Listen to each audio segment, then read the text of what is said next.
after a Monday night Monty where your Los Angeles Clippers pulled one out in Denver and even their Western Conference playoff series at 1 game apiece. I mean, what a game. What a series, right? What a game. What a series. I don't want to get ahead of myself, right? Like, I've been a Clippers fan my whole life. I know what they're capable of. I saw it in game 1 in overtime after being up by I don't even know how many. I don't want to get 15 points in the first half. Thank you so much. It's okay. Thank you. I appreciate it. It's just for the record. No, That's yeah, what it is. you got to hold me accountable. You're right. I don't want to get ahead of myself, but man, seeing Kawhi play like he did last night, seeing the Clippers play like they have, even though they lost game 1, I'm like, y'all, I'm going to the finals. I'm going to the finals. I don't want to get ahead of myself. Yeah, Did I say that? You're so far ahead of yourself because everybody is wondering when the other shoe drops with the Clippers. I know. I hate to say it. Like, that is the feeling. But when you saw what happened last night in the NBA, and the Pistons are probably going back to Detroit. Yeah, they're happy. They're even with the Knicks. They're sitting there saying maybe the same thing that you were saying was, gosh, we could be up 2-0 and going back home. Absolutely. I actually think the Pistons have more of an argument, maybe even in their situation, considering the collapse that they had in the fourth quarter. How they lost that first They game. had their Absolutely. own. It's not like they were great closing it out last night. They were not. No, and the Knicks weren't good. That's what it was. Yeah, that's what saved them. That's what saved them. Absolutely. Correct. With the Clippers in game 1, the Nuggets had to make big plays. They had to make the shots. Even though the Clippers had their turnovers and it obviously cost us the game, it was different. The Knicks have Jalen Brunson who can make great shots. No doubt about it. Brunson's one of the best in the NBA. I think that the Pistons have been missing Cade Cunningham. The Nuggets didn't have it last night with Jokic, turnover in the final minute, and then their last possession wasn't anything good. But the Clippers have it with Kawhi. Like, they absolutely do have it with Kawhi. And that's what was so amazing to see last night, was it felt like, and I'm going to say 6 years, because I think that the lasting memory and the great memories of Kawhi in Kawhi in a basketball uniform were winning that NBA title with the Raptors. Everything the drama that came with it, him signing with deciding to sign with the Clippers. Throughout various points, there have been more lows than highs with the Clippers, but last night took you in the way back machine. Mm-hmm. And maybe Pistons fans want to say, all right, Cade Cunningham's going to take us in the fast forward machine of what could be. But last night was a blast from the past and really vindicated, I think, what so many people, maybe like you, Monty, have been waiting for as Clippers fans, is for this Kawhi Leonard to show up. And when that Kawhi Leonard shows up, it is a fun watch. Unless you have skin in the game on the other side, he is silky smooth. He has the clutch gene, and just his ability to get his shots where he wants to get his shots, evident in his 39-point effort last night in the win. A fun watch if you are a basketball lover and not a Nuggets fan last night. And that's the big part of it. It's like he wasn't just taking a bunch of threes. He was playing fundamental basketball from beginning to end. And when he wants to score, he will score. And kind of like when you watch Jokic, you're watching two great basketball players at the same time who necessarily aren't the fastest. When Kawhi Leonard drives in to get a mid-range shot, he's not fast. He's not elusive. He's just fundamental. And I don't know if it's these young guys have forgotten how to guard a player who's just playing fundamental basketball, but it amazes me how he can get any shot he wants.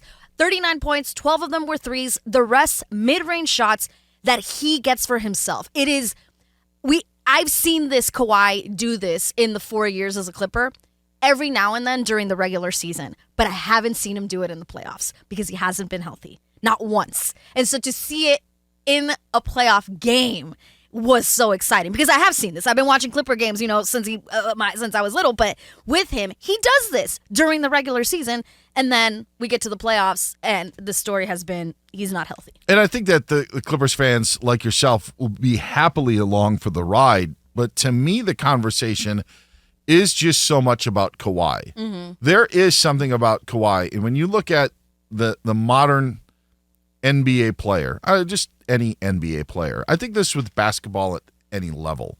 There are guys who are freakishly athletic, girls that are freakishly athletic. There are those who are smarter than others that end up knowing the game of basketball.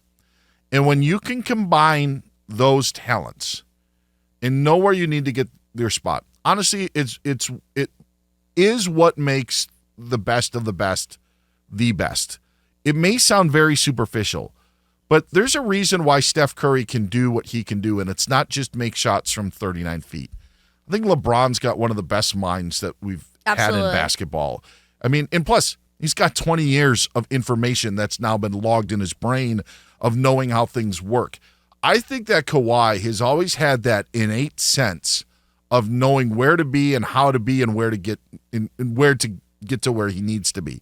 Now, that may have been honed in San Antonio, may have been at that point brought out, but as he's continued on his career, whether it be then in Toronto or the oft-injured time with the Clippers, the one thing that you can't deny is he knows where to be and how to get his shots. The 39 points last night, 15 of 19 shooting. Yeah, he started 5 for 5, I think. It took him a while to miss his first shot. Yeah, 15 of 19 from the floor. Yeah. That's, efficient in a day and age where we're chucking up threes and only getting layups. The 8-footer that he hits that looks like it doesn't even get above the rim, but then slides in. There is something beautiful about watching Kawhi Leonard play basketball. Truly, like there is. Name another player that you think that moves around like him and plays like him where he's almost in slow motion.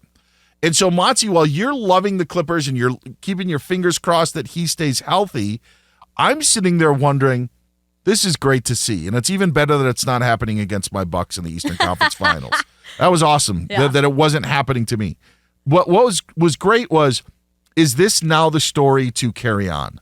Meaning, do people start to rally if this season, if the Clippers end up winning this series and they go to the next round, and let's say they knock off Oklahoma City, who we expect them to play in the next round, and they get to the Eastern Conference Finals, is there enough with Kawhi and what he's done in his career and the ups and downs of his career for the general public to rally around him? I think the answer to that is yes. Aside from Laker fans who probably don't want the Clippers to win it. Understood. Absolutely. I get that. I do think that basketball fans can get behind Kawhi and the Clippers if they continue on this run. And it's because of him, the ups and downs that you just mentioned, but also he's so mysterious. He's been in the league how long? We know the health stuff, but he doesn't say anything. He's never on social media. He's literal with his responses, which are hilarious. How is your team feeling? I don't know. I haven't gone to the locker room. I'm not sure. Those are his answers, which are amazing every single time. After the game, he just sat there after being the star. I think his personality, or should we say lack thereof personality, also helps as to why you might root for Kawhi.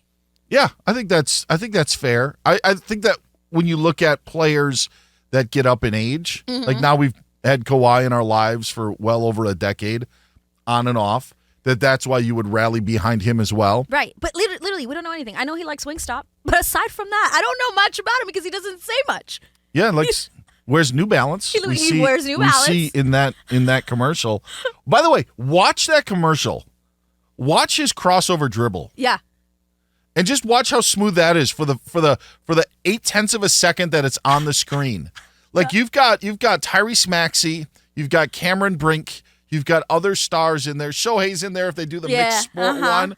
But watch Kawhi do his crossover dribble with his enormous hands. That you can see it's clearly like a in ping that. pong. He's dribbling a ping pong.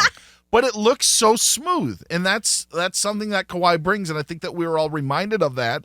And in a way, when we kind of go back into the way back machine, we start to think of, all right, who can we root for? I think that Steph Curry is at a point, even with the title just a few years ago, that people wouldn't mind seeing Steph Curry win another title.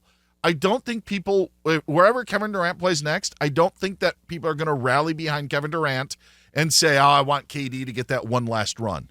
I don't think that that's the case. I think there's a select group of players and athletes in a wide range of sports that you start to rally behind because of maybe they're getting a little long in the tooth. Maybe this could be the last hurrah. Maybe you as a fan want to live the way that you felt 6, 8, 10 years ago, and them putting forth that effort on the court allows you to feel that way. And so I wondered last night, if the Clippers go on a run, does Kawhi rally the masses? And now Kawhi becomes the story in the NBA playoffs when people are sick of LeBron and the Lakers. Maybe they don't want Steph. You're a Celtics hater. Maybe you're over that. You're maybe not connected to Oklahoma City or Cleveland. Does Kawhi Leonard garner up enough love to push him through and gather that love throughout a playoff run? I really think he does. And it's kind of what you just said. He's been in front of our screens for so many years that there's history to it. Maybe you are not behind OKC because there's not a lot of history with that team. It's a young, fresh team, right? With Kawhi, there's history. And if you've been following him, you kind of do maybe feel like one last hurrah. And to bring it to another franchise that has never won, listen, like this, if he manages to get, I'm not even, obviously I want them to win. But let's say he just gets the Clippers to the finals. Let's just say, but they don't win.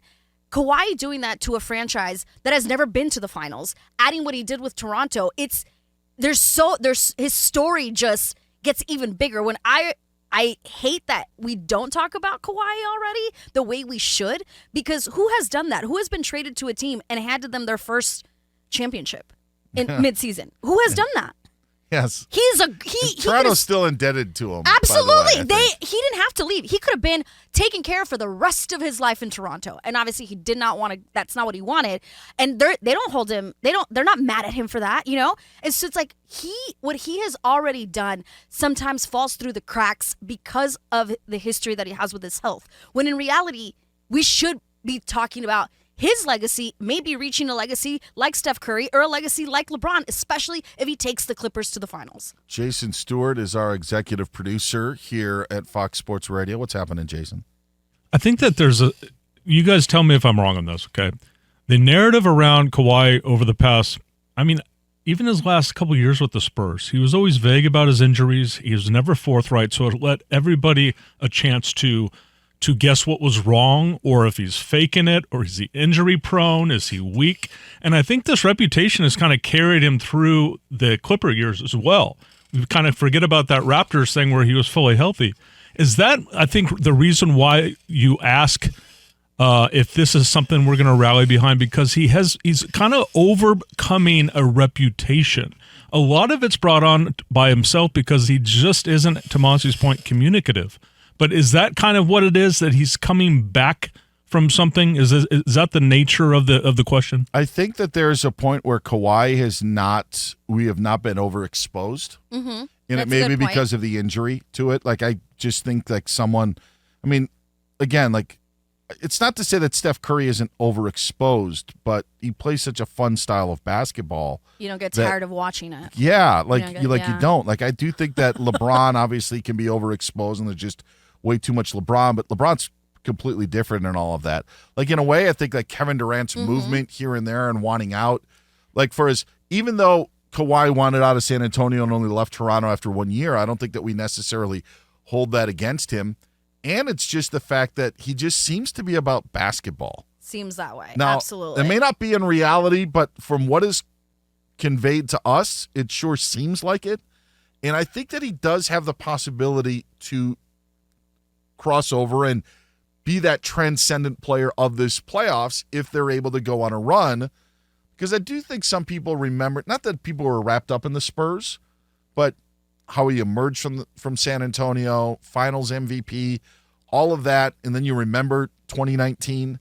And the Monty's point about him being on a Clippers team, just like, I'm a Bucks fan. It's not like I can hate the Raptors. Mm-hmm. Like, I'm more annoyed with Philly or Indiana now and Boston than I would ever be with Toronto. And Toronto ended the Bucks' dream in 2019 with the winning 4 games in the Eastern Conference Finals. So I think that plays a role in some of this. And it's not, I don't think it's exclusive in certain other sports as well. I think there's just like a player or two that you think of and you think of, that's who I want to win, or I would totally root for that person. Yeah, and I think you're onto something, Jason, but I just don't think that's what people are talking about. At one point, that was what people were talking about, how he handled the situation in San Antonio. And I remember Greg Popovich in an interview, they were like, we cleared him, talk to him. Like, there was some things that were said that kind of left a bad taste in your mouth. Is Kawhi really injured or is he not? I remember that being a topic of conversation. But I feel like because he's not overexposed, like Dan just said, people have kind of forgotten that a little bit. And now it's just like, oh, he hasn't been healthy. His knees have given out. And at the start of the season, again, I've been watching Clipper games my whole life, guys. At the start of the season, he lost weight and he was not good. in his first games back for the Clippers, I think I mentioned it to you. He seemed like he didn't know how to handle his new body. Like, I felt like he kept getting pushed around when he went into the paint. And it was not good. I mean, Bo Benson told me he's washed. And I was like, don't say that. But he did not look good when he first came back this season. Then all of a sudden, he figured it out again. Like, it was a moment where I thought, I don't know if Kawhi can come back to be Kawhi. Man, he's definitely back. For someone like Kawhi, I mean, when this is our knock on the NBA, but to be locked in for 82 games when you're, and we use it against players all the time, maybe that's a fault. It's also why I'm not going to lose any weight. We're just going to keep it as it is because maybe you're just not yourself. It's a different way to look at things. No, with Kawhi, it's been an amazing night last night. It's been quite the turnaround. And he has you believing. Mm-hmm. And I think that is something that's unique. I actually, and this is what I want to hear from the listener, 877-99-FOX, 877-996-6369. The player that you would root for. And I draw comparisons to Rory McIlroy. Great one. Because just of recently what happened, 9 days ago in Augusta, most everybody except Jason Stewart wanting Rory McIlroy to win the green jacket, and Jason was rooting against him just for content to talk about on the shows. But everybody rallied around him. I think, in the golf world, obviously Tiger Woods in 2019, but there are other stories around. As crazy as it is, and this was, we figured that Barry Bonds was probably on something, but it was before everything. I wanted Bonds to win a World Series in 2002. I did not want the Angels to win that series. I wanted the Giants to win because I just felt Bonds was the best player that we had seen. Yeah. And every time he came to the plate, it was something to watch. And he put on a show. And I feel like, not that Barry Bonds and Kawhi Leonard are similar, but Bonds stayed pretty loyal, just played for two teams, and that there was something about that. Kawhi's already got the titles, but still, to maybe take yourself back to the Spurs days or take yourself back to 2019, I think there's the possibility of we having that emotion and rallying behind Kawhi and have Kawhi be the guy in the playoffs. Guys, we're going to the finals. So it's 1-1 in a 4-5 series matchup. That's all I'm going to say. I know. I just, I got to believe, right? I gotta believe. I can't be pessimistic. I gotta be full on in, and I'm full on in. I'll say this: if the Clippers face the Warriors in the Western Conference Final, I know there have to be a lot of upsets along the way. It would be a Steph Curry story. Absolutely, it would not be about people rallying around Kawhi. But if it's the Lakers or if it's the Rockets, even if it's the Timberwolves, coming from the bottom half of the bracket, if the Clippers play them, I think, and Kawhi continues to play at this level, I'm not going to hold him to 15 of 19 from the floor every single game of the playoffs. That's darn impressive. But you get 39, you get 32, you do what he's done in hitting clutch shots. I think that it has the possibility to allow that. And maybe what's even most impressive is for James Harden, who's been so polarizing. I don't think anybody would want to cheer for James Harden. But I think that would be forgotten, and you would be cheering for Kawhi in that fashion. And I even think he's, at least for Clipper fans, I even think James Harden has slightly changed people's opinions because of what he has come and done with the Clippers. I don't know if he's changed people's opinions. I just don't know if they've paid any mind to him. And maybe he's had a great season. And to your point, he kept them afloat at times when... Without Kawhi. Yeah. Yeah. When they needed somebody. And so he had been great for them. But I don't think that changes the public's opinion on James Harden. But if you've watched the season this year with James Harden, remember when he came to the Clippers, he's like, I am the system? And people were like, oh, even me. When I say people, I mean me. I was critical of him for saying that. He really has come in and made Ivica Zubac the best version of himself, and he has adjusted to the system that is the Clippers. It's not necessarily him. It's not his team. He's taken it, I feel like, a step back when he needs to.